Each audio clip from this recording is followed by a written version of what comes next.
GKFX Prime presents the week ahead. Hi everyone.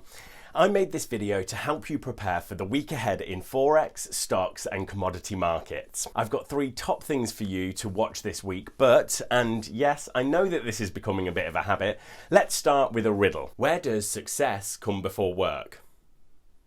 The dictionary. I figured that was a bit motivational for you guys too. Remember, you can't get the profits without putting in the hours first. If you like that, please click the like button. It really helps us spread the word about these videos. First, let's preview the economic calendar and then I'll go through my top 3 highlights for the week. So remember, this is a shortened week for the US markets, which are closed on Friday because it's Independence Day weekend. So German CPI is expected to hold steady in June at 0.5%.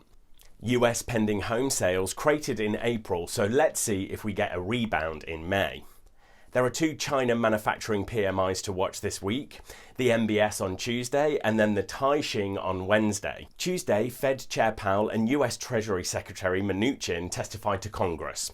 On Wednesday, US ADP is expected to show 3.5 million private US jobs were created in June, followed by the FOMC minutes. On Thursday, we have NFP a day earlier than usual, and the latest version of Eurozone June PMIs on Friday. So the first of my top 3 things to watch is, of course, the testimony from America's 2 economic superheroes, Jerome Powell and Steve Mnuchin. They will both appear before the US House of Representatives Financial Services Committee to talk about coronavirus response.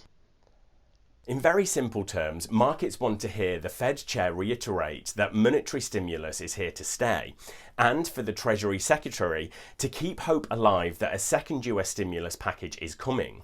And the sooner and the bigger, the better. If they deliver, that should be a positive force for risk assets including stocks, metals, oil, and currencies like the Aussie and the pound. Next is not so much a data point, but a comment on the rising coronavirus cases. The way I'm looking at it is that it takes 2 things for the rising cases to be important for the financial markets. The first is that rising cases have a direct economic impact via another full lockdown or travel restrictions. It was the 14-day quarantine put in place by New York, New Jersey and Connecticut for people travelling from US states with high infection rates that caused a big wobble in markets last week. The second thing is that the economic data needs to start getting worse, because that is the evidence that the economic recovery is going to be harder and longer than currently expected. For the moment, economic data is rebounding, even surprising on the upside. Last but not least is of course non-farm payrolls. This is a case in point about economic data surprising to the top side.